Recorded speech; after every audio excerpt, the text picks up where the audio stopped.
নমস্কার, আমি ডক্টর বোধিসত্ত্ব খান চলে এসেছি সহজ শেয়ার বাজারের আরেকটি নতুন এপিসোড নিয়ে। প্রিয় বন্ধুরা, আশা করি সবাই ভালো আছেন এবং সুস্থ আছেন। আজকের এই এপিসোড শুরু করার আগে আমরা স্মরণ করব সেই সমস্ত হতাহত মানুষদের জন্য যারা মারাত্মকভাবে হয় ক্ষতিগ্রস্ত হয়েছেন, নতুবা যাদের জীবনহানি হয়েছে ভেনেজুয়েলার আজকের জোড়া ভূমিকম্পর হেতু। রিক্টার স্কেলে প্রথমটি 7.1 এবং পরবর্তীকালে 7.5, দুটি জোড়া ভূমিকম্প 39 সেকেন্ডের মধ্যে, এবং বলা হচ্ছে 1 লক্ষাধিক মানুষ অবধি তাদের জীবনহানি হতে পারে। এবং এই খবরটি কোনো একটি বিশেষ সংবাদ, যে সংবাদপত্র বা কোনো নিউজ চ্যানেল দিয়েছে তা নয়।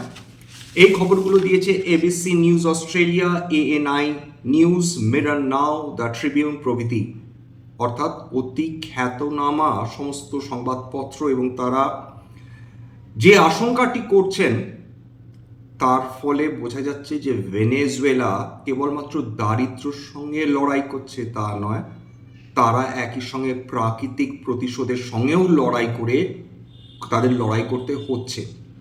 যে ডোনাল্ড ট্রাম্প ভেনেজুয়েলার একা ক্ষতি করতে পারেনি, সেটা আজকে প্রকৃতির অভিশাপ যেন ভেনেজুয়েলার বঞ্চিত মানুষদের ওপরেই আছড়ে পড়ল। অত্যন্ত দুঃখজনক সংবাদ নিশ্চয়। আমাদের মানবিক প্রধানমন্ত্রী, যিনি প্রকৃত অর্থে বিশ্ব নেতা, তিনি ভেনেজুয়েলাকে সব রকম সাহায্যের প্রতিশ্রুতি দিয়েছেন। এইবার আজকের বিভিন্ন শেয়ার বাজারগুলোর কথা আলোচনা করা যাক। দেখুন, ভেনেজুয়েলাতে এত বড় ঘটনা ঘটল, কিন্তু তার বিন্দু মাত্র কোনো আঁচ পড়েনি এশীয় মার্কেট বা বিশ্ব মার্কেটের ওপর। বরঞ্চ বলা যেতে পারে যে আজকের এশীয় মার্কেটগুলোতে তুমুল উত্থান এসেছে। প্রথম একদিন যে পতন এসেছিল, তারপর নিক্কেই আজকে 4.5% ওপর উত্থান, অর্থাৎ জাপানের একটা ইন্ডেক্স। হ্যাংসেং 1.22% উত্থান, কসপি কোরিয়া 5.14% উত্থান, তাইওয়ান প্রায় 8%, জাকার্তা প্রায় 2%-এর ওপর উত্থান দেখে ফেলেছে।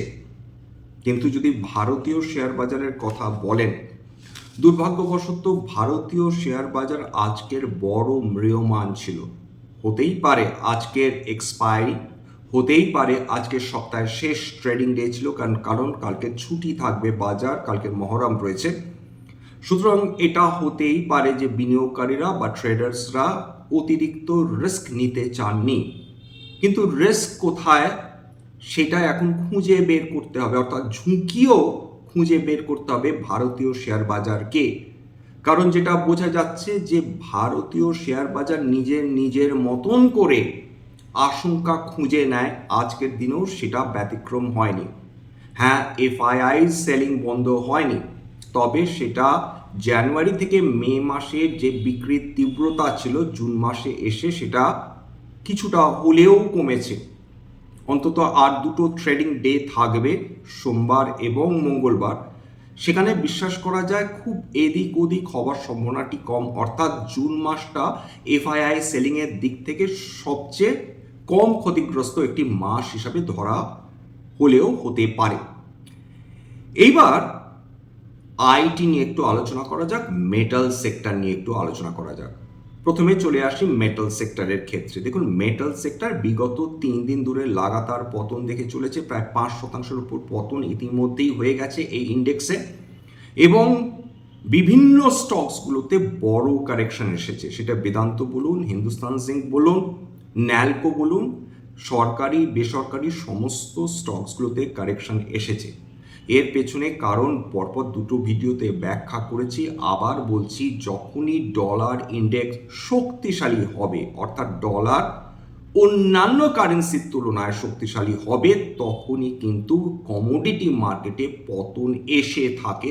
তার কারণ সেটা অয়েল ইন্ডেক্স বলুন বা বিভিন্ন কমোডিটিস বলুন, প্রেশাস মেটালস বলুন, সেমি প্রেশাস মেটালস বলুন, প্রত্যেকটাই ডলার ইন্ডেক্স। সুতরাং ডলার শক্তিশালী হলে লন্ডন মেটাল এক্সচেঞ্জে এই ধরনের কমোডিটিজের কেনার প্রতি আগ্রহ বিনিয়োগকারী বা ট্রেডারদের কমে যায়, বাস্তবিক ক্ষেত্রেই তাই হচ্ছে।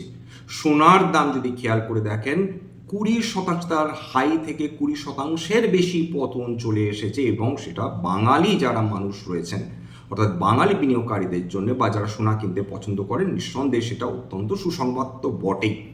সোনার দাম কেনার ফলে যেটা দাঁড়িয়েছে যে বিদেশ থেকে আমাদের যে সোনা আমদানি করতে হয় তার দামও বিলক্ষণ কমতে শুরু করেছে, এটা আরেকটা স্বস্তির দিক। এবং ক্রুড অয়েল নিয়ে আর কি বা বলবো, যুদ্ধ শুরু হওয়ার আগে যে দাম ছিল সেই দামে রিট্রেস করেছে ক্রুড অয়েল এবং ব্রেন্ট ক্রুড, অর্থাৎ প্রত্যেক দিন লাগাতার পতন হয়ে চলেছে ক্রুড অয়েল এবং ব্রেন্ট ক্রুডে।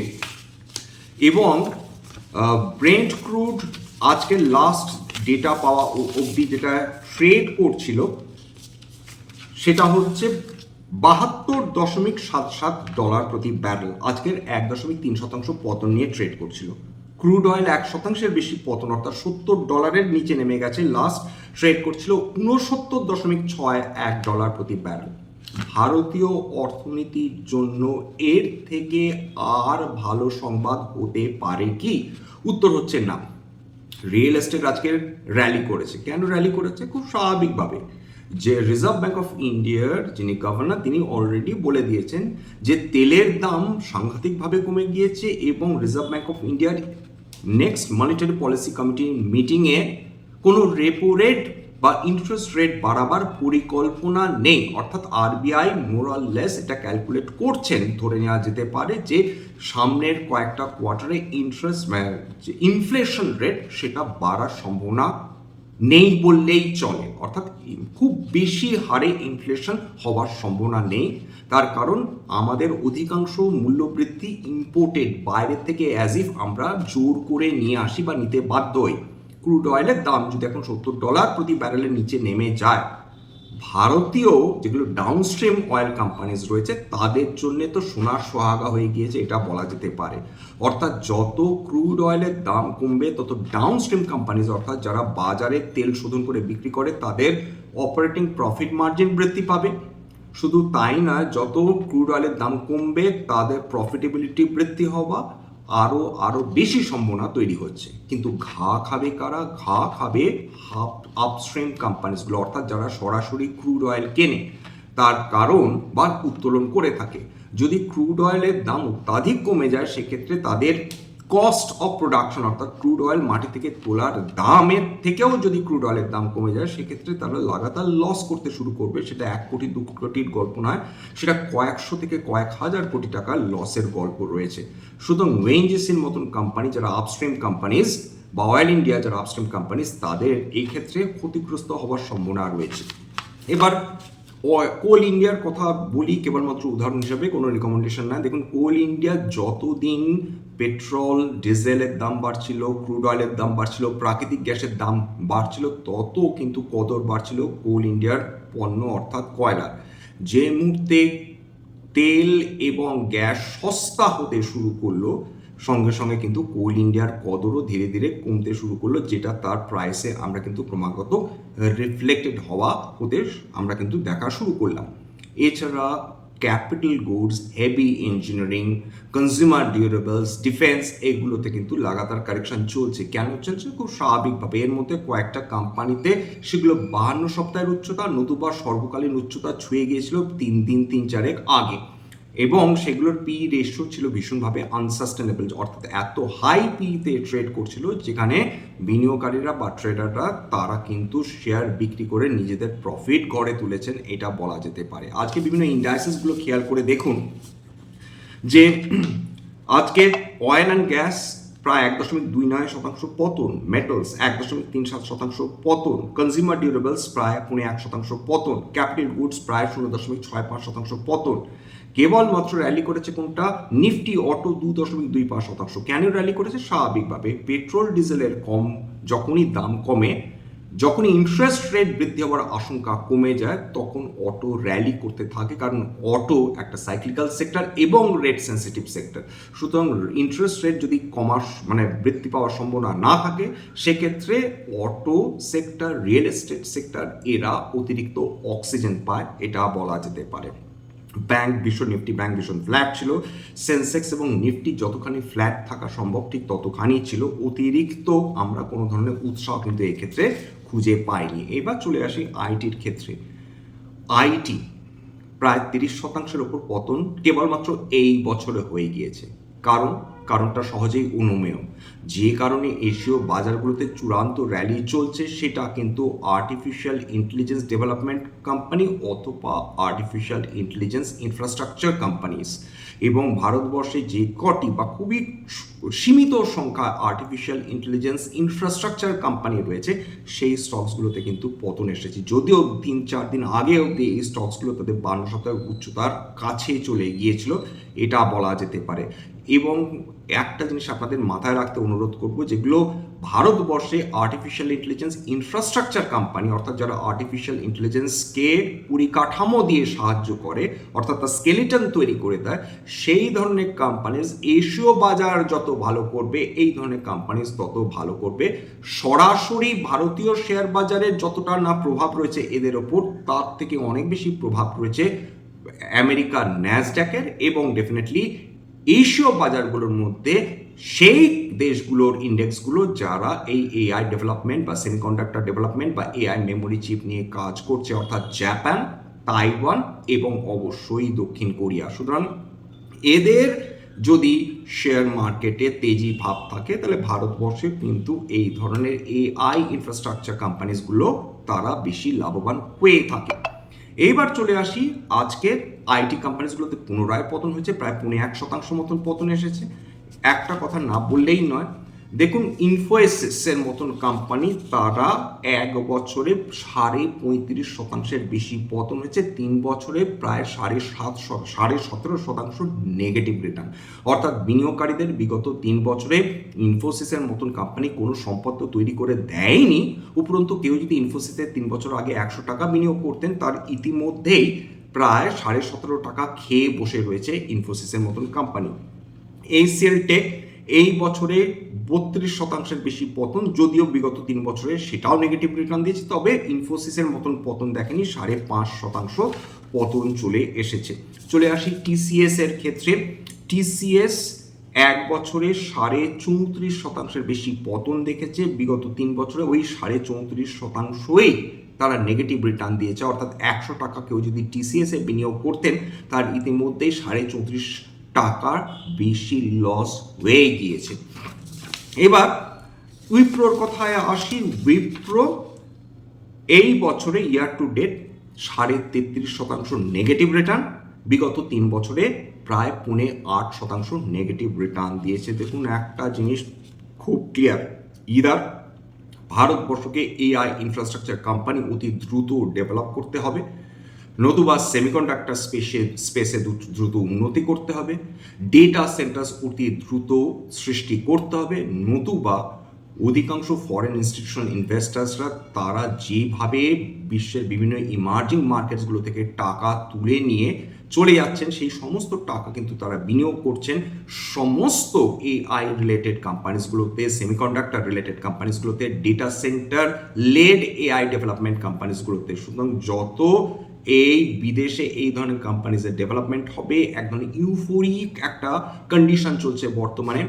বুদবুদ কবে ফাটবে আমরা কেউ জানি না, আজ পর্যন্ত কেউ কোনো বুদবুদকে প্রেডিক্ট করতে পারেনি। প্রত্যেকে ইউফোরিয়ার অংশ হয়েছেন বা অত্যাধিক ভীতির অংশ হয়েছেন, কিন্তু সঠিকভাবে একটি বুদবুদকে প্রেডিক্ট করা ভীষণ ডিফিকাল্ট।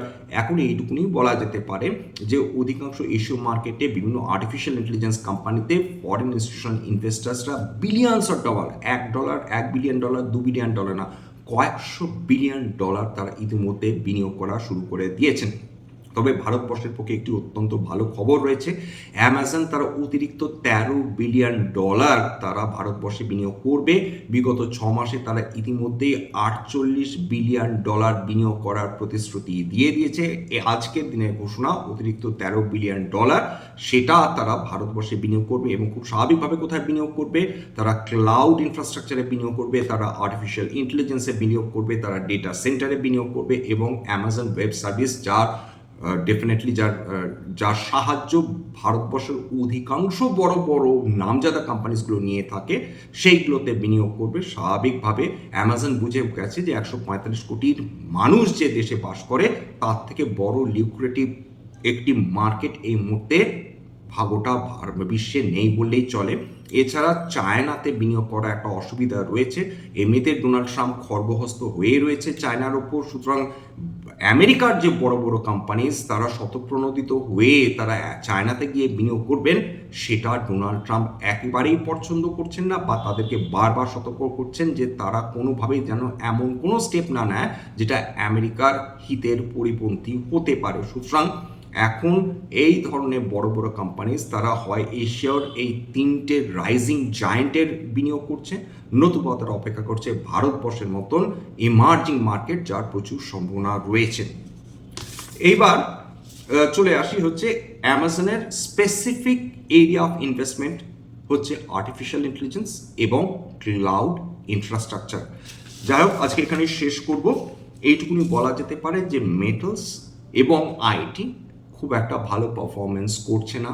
সামনে ইউনাইটেড স্টেটসের ফেডারেল ব্যাংক যদি ইন্টারেস্ট রেট ফার্দার হাইক করার কথা বলে বা ঘোষণা করে, তাহলে পুনরায় পতন আসতে পারে সোনা, রূপো থেকে শুরু করে সমস্ত semi precious metals, base metals প্রভৃতি, এবং তেলের দামও সেক্ষেত্রে আরও কমার সম্ভাবনা রয়েছে। এইটুকুনি বললে অত্যুক্তি হয় না। যাই হোক, আমেরিকান মার্কেট এবং ক্রিপ্টোকারেন্সি সেক্ষেত্রে আরও বেশি ক্ষতিগ্রস্ত হতে পারে।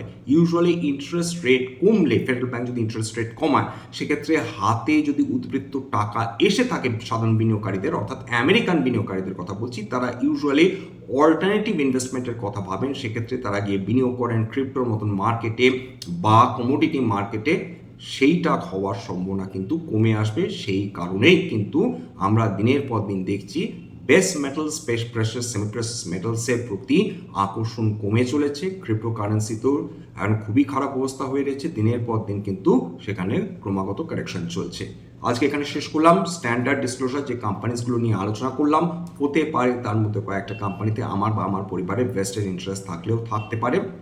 স্ট্যান্ডার্ড ডিসক্লেমার, এটা কেবলমাত্র একটা এডুকেশনাল চ্যানেল, এবং এইটাতে কোনো ধরনের বাই সেল, কোনো অ্যাসেটের buy sell, recommendation, suggestion, advice আমাকে ইনফ্লুয়েন্স করার প্রচেষ্টা নেই। আমার কথা শুনে যদি কোনো ধরনের শেয়ার বা কোনো ধরনের অ্যাসেটে বিনিয়োগ করেন, ক্ষতির মুখোমুখি হতে পারেন। সুতরাং সবসময় একজন সেবি রেজিস্টার্ড ইনভেস্টমেন্ট অ্যাডভাইসারের পরামর্শ নেওয়ার চেষ্টা করবেন বা নিজের ডিউ ডিলিজেন্স করবেন। সেক্ষেত্রে আপনারা উপকৃত হলেও হতে পারেন। সবশেষে যেটা বলি, যদি এই ধরনের এপিসোড আপনাদের ভালো লাগে, প্লিজ একটা লাইক দেবেন, প্লিজ সাবস্ক্রাইব করবেন, এবং যদি সত্যি মনে হয় আমার বাঙালি ভাই বোনদের জীবনে একটুখানি ভ্যালু অ্যাড করতে পেরেছি, প্লিজ নিজে গ্রুপে শেয়ার করে দেওয়ার চেষ্টা করবেন। আজকের জন্য নমস্কার।